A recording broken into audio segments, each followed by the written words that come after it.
Hello दोस्तों, स्वागत है आपका ग्लोरी स्टडी पॉइंट क्लासेस में। मैं शिवम शर्मा। दोस्तों, आज हम सीटेट एग्ज़ाम प्रिपरेशन 2021 में जो सबसे पहला सेट हमने लिया है, यानी सबसे पहली वीडियो जो हम स्टार्ट कर रहे हैं वो ईवीएस की स्टार्ट करें। यानी सबसे पहले हम ईवीएस का पोर्शन क्लियर करेंगे। ईवीएस के हमारे जितने पार्ट बनेंगे, पहले हम ईवीएस को बिल्कुल बेसिक से स्टार्ट करते हुए चलेंगे। एक एक चीज़ आपको अच्छे से क्लियर करेंगे। जितने भी पार्ट इसके अंदर आएंगे, हमारे हर एक चीज़ को आपको अच्छे से समझाया जाएगा। यानी ईवीएस के पोर्शन को पहले हम कंप्लीट करेंगे, फिर ईवीएस की पेडागोजी को लेंगे। इस पूरे 30 नंबर के पोर्शन को पहले हमने क्लियर करना है, ताकि आपके ईवीएस में अच्छे नंबर आ सकें और आप क्या करें, सीटेट एग्जाम को क्रैक कर सकें। तो चैनल पे नए हैं तो चैनल को सब्सक्राइब कर ले, बेल आइकन को प्रेस कर ले, ताकि आपको वीडियो का हर लेटेस्ट नोटिफिकेशन मिलता रहे सीटेट से जुड़ा हुआ। ठीक है, तो आज हम भी स्टार्ट करते हैं। ईवीएस का हमारा पहला सेट रहेगा। आज पर्यावरण अध्ययन के बारे में अध्ययन पढ़ेंगे हम। ठीक है, तो सबसे पहले जो मेन टॉपिक है इसका, जिससे हमारा ईवीएस स्टार्ट होता है, यानी सबसे पहला चैप्टर जो है ईवीएस का, वो हमने लिया है परिवार। यानी सबसे पहला चैप्टर है इसका। पहले आज हम परिवार के बारे में डिस्कस करेंगे कि परिवार क्या होता है, परिवार में बालक की किस तरीके से भूमिका होती है, परिवार बालक की जीवन में किस प्रकार से भूमिका निभाता है।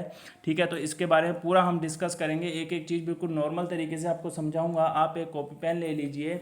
जिस तरीके से मैंने शॉर्ट नोट्स बना रखे हैं, उसी तरीके से आप भी क्या करेंगे, शॉर्ट नोट्स बनाते हुए चलेंगे। ठीक है, शॉर्ट नोट्स आप भी बना लेंगे। छोटे छोटे नोट्स, प्यारे प्यारे नोट्स बिल्कुल अच्छे तरीके से आप बनाएंगे।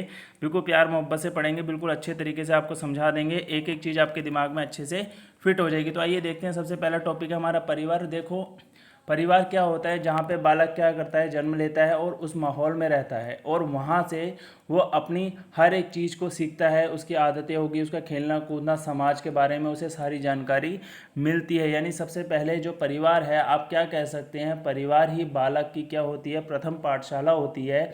और उसकी प्रथम शिक्षिका कौन होती है, सबसे प्रथम शिक्षक या शिक्षिका आप कहेंगे, वो उसकी उसे सबसे पहले शिक्षा कहाँ से मिलती है, परिवार से मिलती है। पर देता कौन है, सबसे पहली शिक्षक उसकी होती है, उसकी माता। यानी उसकी माँ जो होगी बालक की प्रथम शिक्षिका या शिक्षक आप कह सकते हैं। ठीक है, तो आइए स्टार्ट करते हैं। आगे हम पढ़ेंगे। सबसे पहला परिवार के बारे में मैंने थोड़ी सी इन्फॉर्मेशन आपको दे दी है। आगे हम पूरा डिटेल्स यहाँ पढ़ेंगे। हल्का फुल्का जो नॉलेज था वो मैंने आपको दिया। देखो, कुटुंब या परिवार, देखो क्वेश्चन किसी भी तरीके से आ सकता है। कुटुंब या परिवार ऑप्शन में आपको मिल सकता है।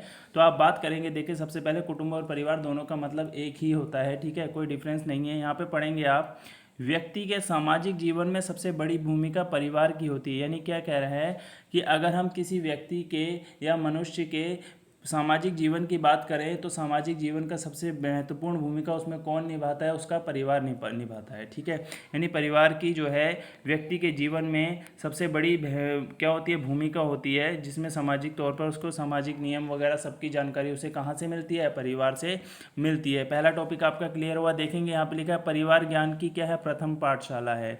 यानी बालक को ज्ञान की प्रथम पाठशाला परिवार इसलिए कहा गया है क्योंकि बालक को सब कुछ अपने परिवार से ही सीखने को मिलता है। सबसे पहले वो जो बोलना लिखना, लिखना तो खैर विद्यालय में जाके सीखेगा, बोलना, सबके बारे में जानना, हर चीज़ का पता चलना उसे कहाँ से चलता है, परिवार से ही चलता है। जिसलिए क्या कहा जाता है, परिवार ही क्या है, बालक की प्रथम पाठशाला है, जहाँ से उसे थोड़ा बहुत ज्ञान मिलता है। समाज के बारे में उसे मिलेगा, अड़ोस पड़ोस के बारे में उसे जानने को मिलता है। ठीक है, वातावरण, आगे पीछे के वातावरण को परिवार से ही ढालता है। ठीक है, आगे पढ़ेंगे अपना। परिवार से व्यक्ति की शिक्षा का श्री गणेश होता है। यानी कह रहा है कि व्यक्ति को परिवार के द्वारा ही अपनी शिक्षा का क्या होता है, श्री गणेश करने का मतलब है उसका प्रारंभ होता है। यानी जो व्यक्ति शिक्षा लेता है वो सबसे पहले कहाँ लेगा, अपने परिवार से ही लेता है। आगे बात करेंगे, चलते हैं आराम आराम से, सारे टॉपिक बिल्कुल बढ़िया से क्लियर करेंगे। परिवार में ही व्यक्ति के सामाजिक जीवन की क्या होती है, नींव पड़ती है। यानी समाज के बारे में जो व्यक्ति को जानकारी मिलती है, या आप बालक को कहें, ठीक है, उसे जानकारी कहाँ से मिलती है, परिवार से ही मिलती है। परिवार से ही वो अपने आगे पीछे के माहौल के, समाज के बारे में क्या करता है, जानकारी लेता है। ठीक है, उसे सब कुछ कहाँ से पता चलता है, परिवार से ही पता चलता है। देखें, आगे देखेंगे। परिवार शब्द अंग्रेजी भाषा के फैमिली शब्द का क्या है, हिंदी रूपांतरण है। परिवार शब्द जो है वो फैमिली शब्द का ही क्या है, हिंदी रूपांतरण है। आगे हम बात करेंगे, यहाँ पे देखेंगे आप बिल्कुल बढ़िया तरीके से। फैमिली शब्द की व्युत्पत्ति लैटिन भाषा के फैमुलस नामक शब्द से हुई। यानी फैमिली शब्द जो हमारा किससे बना है, फैमुलस शब्द से बना है। एक नंबर में क्वेश्चन पूछा जाता है कि फैमिली शब्द किस भाषा से लिया गया, तो आप कहते हैं कि लैटिन भाषा से। तो किससे लिया गया है, फैमुलस से लिया गया है। अब फैमुलस का मतलब क्या होता है, फैमुलस का मतलब होता है नौकर। ठीक है। अब नौकर, आप ये नहीं कहेंगे कि परिवार क्या है, नौकर है, ठीक है, इस तरीके से नहीं कहेंगे, इसका विस्तृत रूप हम आपको बताएंगे क्या होता है, बट फैमुलस का मतलब जो होता है वो आपका क्या होता है, नौकर। अब यहाँ देखेंगे आप कि फैमुलस का अर्थ क्या होगा, बिल्कुल बढ़िया तरीके से आप देखेंगे,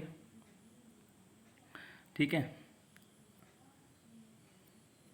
यहाँ देखेंगे आप फैमुलस शब्द का अर्थ देखें, फैमुलस का विस्तृत अर्थ देखो, परिवार समाज की एक ऐसी एक इकाई है, यानी परिवार जो है समाज की एक ऐसी इकाई होती है जिसमें क्या होगा, परिवार में माता पिता होंगे तथा उनके विवाहित और अविवाहित बच्चे होंगे तथा अन्य सदस्य क्या रहते हैं, सम्मिलित रहते हैं। अन्य सदस्य का मतलब हो गया चाचा चाची दादा दादी वगैरह, ये सब क्या रहते हैं उसके अंदर रहते हैं, ठीक है। ध्यान से रखना, ये टॉपिक बहुत ज़्यादा इंपॉर्टेंट है कि परिवार के अंदर कौन कौन रहता है। तो परिवार के अंदर आप देखेंगे माता पिता तथा उनके उनके विवाहित तथा अविवाहित बच्चे तथा अन्य सदस्य सम्मिलित रहते हैं। अन्य सदस्य का मतलब क्या होता है, अगर किसी का संयुक्त परिवार है तो संयुक्त परिवार में दादा दादी चाचा चाची ये सब भी क्या हो जाएंगे, सम्मिलित हो जाएंगे, ठीक है। आगे हम ये बात करेंगे इस बारे में, ये सब परिवार के उत्तरदायित्व से बंधे रहते हैं, यानी ये सब क्या होगा, परिवार की जिम्मेदारियों से क्या रहेंगे, बंधे रहेंगे, यानी इन सब पे क्या होता है, अपने अपने कर्तव्य होते हैं, उत्तरदायित्व होते हैं, उससे ये क्या रहते हैं, बंधे रहते हैं सबके सब।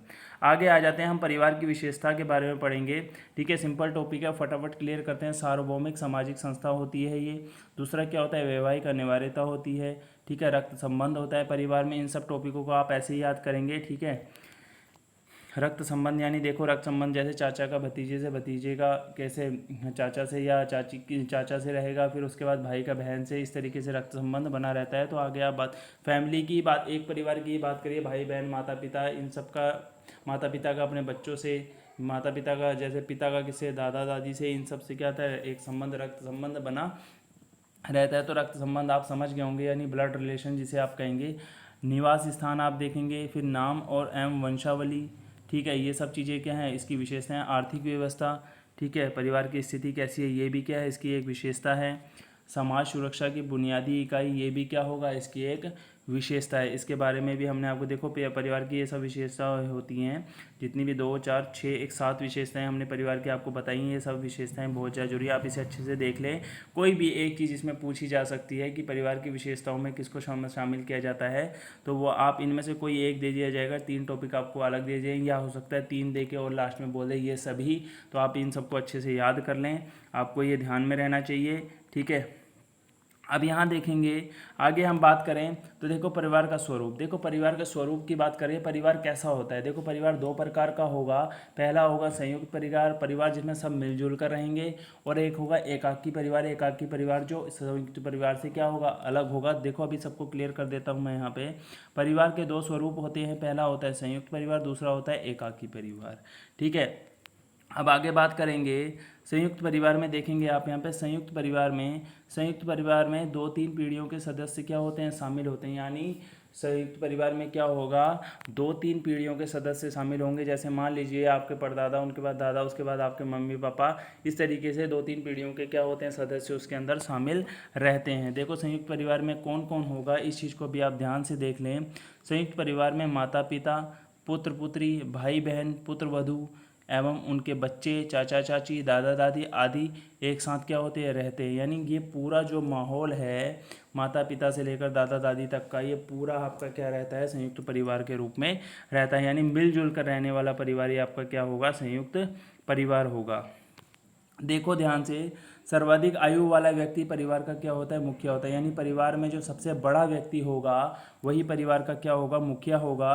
परिवार का मुखिया ही प्रत्येक सदस्य के लिए आवश्यकता अनुसार धन का व्यय सम्मिलित धन से करता है। यानी कहने का मतलब है, परिवार का जो मुखिया होगा यानी सबसे बड़ा सदस्य होगा, वो प्रत्येक सदस्य के लिए आवश्यकता अनुसार जितना उसे धन की जरूरत है, प्रत्येक सदस्य के लिए बात कर रहे हैं हम, उसे जितनी भी आवश्यकता है धन की, उसको धन वो क्या करेगा, देगा, जिससे वो क्या कर सके, अपनी नीड्स को पूरी कर सके। यानी उसको खर्चे के लिए कौन पैसा देगा, जो घर का सबसे बड़ा सदस्य होगा। सम्मिलित धन का मतलब है कि जो घर में पैसा इकट्ठा कर रखा है या जोड़ा गया है, ठीक है। अब आ जाते हैं एकाकी परिवार के बारे में हम बात करेंगे। बहुत ही बढ़िया टॉपिक है, इस टॉपिक को पढ़ने के बाद आपके सारे डाउट क्लियर हो जाएंगे, कोई भी आपको परेशानी नहीं होगी। एकाकी परिवार के बारे में देखेंगे। एकाकी परिवार का स्वरूप लघु होता है, यानी एकाकी परिवार क्या होगा, छोटा परिवार होगा, जिसमें क्या होगा, एकाकी परिवार में पति पत्नी तथा उनके अविवाहित बच्चे होते हैं, ठीक है। सिंपल सा परिवार, छोटे एकाकी परिवार, सिंगल परिवार की बात कर रहा है तो इसमें कौन होगा, पति पत्नी होंगे और उनके अविवाहित बच्चे होंगे। ठीक है, ये हो गया आपका एकाकी परिवार। अब आगे आ जाते हैं सॉरी, यहाँ पे देखेंगे परिवार का आधुनिक स्वरूप। ठीक है, संयुक्त परिवार ही आदर्श परिवार माना जाता है। हमारा देखो आधुनिक स्वरूप के मॉडर्न टाइम के हिसाब से अगर हम देखें तो उसमें हम क्या कहेंगे, जो हमारा संयुक्त परिवार होगा यानी मिला जुला परिवार जो होगा वही हमारा क्या होगा, आदर्श परिवार माना जाता है। ध्यान से देखना किसको हम आदर्श परिवार कहेंगे, संयुक्त परिवार को। देखो ध्यान से क्वेश्चन इस तरीके से आ सकता है, आदर्श परिवार की संज्ञा किसे दी जाती है, तो आप एकाकी परिवार नहीं बोलेंगे, संयुक्त परिवार को ही क्या दी जाएगी, इसकी संज्ञा दी जाएगी। ध्यान से समझते चलिए, आपको सारे टॉपिक अच्छे से क्लियर हो जाएंगे। बिल्कुल बहुत शॉर्ट लिखा है मैंने, बहुत ही बढ़िया तरीके से आपके लिए मेहनत की है। यहाँ पे परिवार का महत्व देखेंगे, मानव की जीवन यात्रा का शुभारंभ कहाँ से होता है, परिवार से। देखो बहुत ही बढ़िया टॉपिक है। मानव यानी जब बालक अपने परिवार में जन्म लेता है तो उसका वहीं से जीवन प्रारंभ हो जाता है, यानी शुभारंभ कहाँ से होता है, परिवार से। बहुत बढ़िया, पहला क्वेश्चन आपका यहाँ बन सकता है, मानव की जीवन यात्रा का शुभारंभ कहाँ से होता है, कहाँ से होता है, परिवार से होता है, माँ के गर्भ से होता है, कहाँ से होता है, ये चीज़ें आपको देखने को मिलेंगी। तो आप यहाँ लिखेंगे परिवार से होता है। परिवार में बालक के व्यक्तित्व एवं चरित्र की नींव पड़ती है, यानी परिवार में जब बालक आता है तो उसके व्यक्तित्व यानी उसके जो व्यक्तित्व की और चरित्र की क्या होगी, वहाँ से नींव पड़ेगी। ठीक है, यानी वहीं से उसका स्टार्टअप हो जाएगा, आप जो कहेंगे। ठीक है, इलियट एवं मैरिल ने लिखा है, परिवार विविध कार्यों वाली संस्था है, यानी परिवार के अंदर अलग अलग तरीके के क्या होते हैं, कार्य होते हैं। इसलिए उसने क्या कहा है कि परिवार में अलग अलग, परिवार को अलग अलग कार्य वाली संस्था हम मान सकते हैं। संस्था मतलब ऑर्गेनाइजेशन। ठीक है, अगर किसी को हिंदी में संस्था समझ नहीं आ रहा है तो मैंने इंग्लिश में ही बता दिया, ऑर्गेनाइजेशन। परिवार का महत्व को सामाजिक, आर्थिक एवं शैक्षिक दृष्टि से स्पष्ट किया जा सकता है, यानी परिवार के महत्व को हम 3 तरीके से स्पष्ट कर सकते हैं। पहला आपका हो गया सामाजिक, दूसरा हो गया आर्थिक एवं तीसरा हो गया शैक्षिक दृष्टि से। ठीक है, 3 तरीके से आप इसको क्लियर कर सकते हैं। पहला हम देखेंगे सामाजिक महत्व। सामाजिक महत्व में आप क्या देखेंगे, सामाजिक महत्व में आपका रहेगा, परिवार में ही रहकर व्यक्ति समाजीकरण की प्रक्रिया के फलस्वरूप पशु स्तर से मानव स्तर में प्रवेश करता है। यानी कह रहा है कि परिवार में ही जब कोई व्यक्ति रहता है तो वो समाजीकरण की प्रक्रिया को क्या करता है, धीरे धीरे सीखने लगता है। जब वो उस चीज़ को सीख जाता है उसके फलस्वरूप ही जब वो बिल्कुल नादान बुद्धि मंद बुद्धि जिसे कहेंगे, यानी जो जैसे जानवरों की सोच होती है, पशु स्तर का लेवल जो होता है, यानी जानवर जैसी सोच रखने वाला व्यक्ति धीरे धीरे क्या करने लगता है, मानव जैसे यानी इंसानों जैसा सोचने लगता है, यानी उस तरीके की प्रवेश कर जाता है, उस स्तर में वो आ जाता है। यानी एनिमल लेवल से आप कहेंगे, पशु लेवल से कहाँ आ जाएगा, वो मानव लेवल से यानी ह्यूमन लेवल में आ जाएगा। ठीक है, देखो आगे आगे हम पढ़ेंगे, ये सामाजिक उस पर बात कर रहा है। परिवार में व्यक्ति समाज के तौर तरीके, मान्यताओं, आदर्श, परंपराओं, सामाजिक मूल्य एवं उत्तरदायित्वों का ज्ञान प्राप्त होता है। यानी परिवार से ही उसे पता चलता है कि समाज के तौर तरीके क्या हैं, वहाँ की क्या मान्यताएं हैं, वहाँ पे क्या आदर्श हैं, वहाँ की क्या परंपराएं हैं, वहाँ के सामाजिक मूल्यों को जानता है वो, वहाँ के समाज के उत्तरदायित्वों को जानता है कि यहाँ के क्या क्या उत्तरदायित्व हैं। इन सब का ज्ञान उसे कहाँ से, परिवार से ही प्राप्त होता है। बिल्कुल अच्छे तरीके से आप समझते हुए चलेंगे। कोई दिक्कत लगे तो कमेंट करके ज़रूर बताएं, आपके सारे डाउट क्लियर किए जाएंगे। परिवार ही व्यक्ति को समाज के अनुरूप बनाता है, यानी परिवार जो है व्यक्ति को क्या बनाएगा, समाज के अनुरूप बनाता है। परिवार से ही व्यक्ति क्या होगा, समाज में खड़े होने लायक बनता है, यानी परिवार के थ्रू ही व्यक्ति को हर चीज़ की समझ हो जाती है कि समाज में कौन कौन सी चीज़ें हैं, तो उसी के अनुरूप वो क्या करेगा, उन चीज़ों को फॉलो करेगा। यानी आप कह सकते हैं परिवार से ही समाज की हर एक चीज़ व्यक्ति को सीखने को मिलती है। आगे आप आएंगे आर्थिक महत्व। प्रारंभ में आर्थिक रूप से व्यक्ति को परिवार पर ही क्या रहना पड़ता है, निर्भर रहना पड़ता है। प्रारंभ में व्यक्ति यानी जब बच्चा पैदा होता है, यानी बालक जो है शुरुआत में, प्रारंभ में अपने जीवन का जब वो प्रारंभ करता है तो उस पर क्या होगा, वो परिवार पे ही क्या रहेगा, डिपेंड रहेगा। सारा उसका जो खर्चा पानी जो रहता है वो कौन करता है, परिवार करता है। यानी उसकी आर्थिक स्थिति का जितना भी वो डिपेंड रहेगा, किस पे रहेगा, परिवार पे। आर्थिक स्थिति आर्थिक रूप से किस पे डिपेंड रहेगा, परिवार पे रहेगा। उसका खर्चा पानी, पहनना, कपड़ा लत्ता, जितनी भी चीज़ें होंगी सब किस पे रहती हैं, परिवार पे ही रहेंगी। परिवार के प्रयत्नों, साधनों एवं संयोग द्वारा वह आत्मनिर्भर एवं स्वावलंबी बनता है। यानी कह रहा है परिवार के इतना सपोर्ट करने के बाद, इतना स्ट्रगल करने के बाद, इतनी मेहनत करने के बाद उसे फैसिलिटीज़ उपलब्ध करवाता है, कहते हैं परिवार फिर उसको सहयोग प्रदान करता है कि तू ऐसा कर। उसके बाद ही क्या होता है, बालक क्या होता है, अपने आप पे डिपेंड होता है। ठीक है, ये चीज़ इसमें बताई गई है। आगे हम बात करेंगे शैक्षिक महत्व। यहाँ पे हम देखेंगे शैक्षिक महत्व। शैक्षिक महत्व में क्या होगा, परिवार समाज का लघु रूप एवं बालक की प्रथम पाठशाला है। देखो मैंने आपको ये चीज़ पहले ही बता दी थी, परिवार समाज का क्या होता है, एक लघु रूप होगा, जो आगे का आगे बाहर का जो आप देखते हैं, देश विदेश में आप चीज़ें सीखते हैं, समाज की चीज़ों को जानते हैं, तो आप क्या कहेंगे, परिवार जो होगा वहाँ का छोटा आपको लघु रूप माना जाएगा, छोटा आप पार्ट्स कह सकते हैं। ठीक है, छोटा टुकड़ा कहेंगे कि उसके समाज में जितनी चीज़ें उसका कुछ अंश आपका कहाँ आएगा, परिवार के अंदर मौजूद रहता है। बालक की प्रथम पाठशाला भी हमारा क्या है, परिवार है, जहाँ से बालक को सब कुछ सीखने को मिलता है। और माँ उनकी प्रथम आदर्श शिक्षिका है, यानी माँ जो होगी बालक की सबसे पहली क्या होती है, शिक्षिका होती है, या शिक्षक आप कहेंगे वो होता है। मैंने आपको पहले ही बता दिया था। ठीक है, शिक्षिका बोले या शिक्षक बोले, वो कौन होगा, आपका माँ होगी। कुटुंब ही वह स्थान है जहाँ बालक को सभी प्रारंभिक शिक्षा प्रदान होती है, यानी परिवार ही उसका वह स्थान होता है, जहाँ कुटुंब बोलो या परिवार बोलो, परिवार ही बालक का वह स्थान होता है जहाँ पे वो क्या करेगा, अपनी सारी प्रारंभिक शिक्षा को क्या करता है, प्राप्त करता है। यानी बालक को जो शुरुआत में चीज़ें सिखाई जाती हैं वो सब उसे कहाँ से सीखने को मिलती है, परिवार से ही सीखने को मिलती हैं। एक चीज़ का आप ध्यान रखेंगे, 1 नंबर का क्वेश्चन यहाँ से बनता है, परिवार को मिलने वाली प्रारंभिक शिक्षा कहाँ से मिलती है, सॉरी बालक को मिलने वाली प्रारंभिक शिक्षा कहाँ से मिलेगी, परिवार से मिलेगी। आस पड़ोस आप नहीं लिखेंगे, ना ही विद्यालय लिखेंगे। ठीक है, परिवार ही आप लिखेंगे। फिर अगर वहाँ पे ऑप्शन में आता है परिवार पड़ोस तो आप लिख सकते हैं, अगर खाली परिवार आएगा तो आप खाली परिवार पे ही टिक मारेंगे, परिवार पड़ोस पे टिक नहीं मारेंगे। ठीक है, क्योंकि ऑप्शन भी इस तरीके से घुमावदार देता है कि जैसे आपको परिवार दे दिया तो आप परिवार पे टिक करेंगे, परिवार पड़ोस दे दिया, ठीक है, तो परिवार पड़ोस पे टिक करेंगे, और परिवार विद्यालय दे दिया तो परिवार विद्यालय पे आपको टिक करना पड़ेगा। पर ऑप्शन को आप जज कर लें कि हाँ कौन सा ठीक रहेगा, परिवार का होना उसमें बहुत ज़्यादा ज़रूरी है। परिवार से उसके शारीरिक, मानसिक व संवेगात्मक, सांस्कृतिक एवं नैतिक विकास का रूपरेखा तैयार होता है। यानी परिवार के थ्रू क्या होगा, उसका फिजिकल स्ट्रेंथ बढ़ेगी, उसका दिमाग तेज होगा, उसके अंगों में क्या होगा हलचल या इधर उधर देखना, या चीज़ों में क्या होगा, ग्रोथ होना, सांस्कृतिक यानी कल्चर के बारे में वो सीखेगा। ठीक है, नैतिक विकास उसका होगा। ठीक है, वो ये सब रूपरेखा उसकी कहाँ तैयार होती है, परिवार के अंदर ही तैयार होती है। देखो बिल्कुल छोटे छोटे तरीक़ों से मैं आपको बिल्कुल क्लियर कर दे रहा हूँ, एक एक चीज़ को आपको अच्छे से समझ आ जाना चाहिए। एक एक चीज़, बालक के जीवन में शिक्षा का सर्वोपरि स्थान होता है, यानी बालक जो है उसके जीवन में शिक्षा का यानी एजुकेशन जो बोलेंगे उसका होना बहुत ज़्यादा ज़रूरी है। ठीक है, अगर वो अनपढ़ होगा बालक तो वो समाज में अपनी छवि अच्छी नहीं बना पाएगा, इसलिए बालक को क्या होना चाहिए, शिक्षा का अच्छा ज्ञान होना चाहिए। कुछ विद्वानों के कुछ कथन हैं, इनको ज़रूर आप देख लें, इनके थ्रू ही आप क्या करेंगे, अच्छे खासे क्वेश्चनों को ईवीएस के पोर्शन में परिवार से रिलेटेड आप अच्छे तरीके से क्लियर कर सकते हैं। बालक नागरिकता का सुंदरतम माता के चुंबन एवं पिता के दुलार से सीखता है। बालक नागरिकता का सुंदरतम जो यानी बालक जो है नागरिकता का सुंदरतम रूप जो देखेगा वो कहाँ से देखेगा, माता के चुंबन से एवं पिता के दुलार से सीखता है। ये किसने कहा है, मैंजिनी ने कहा है।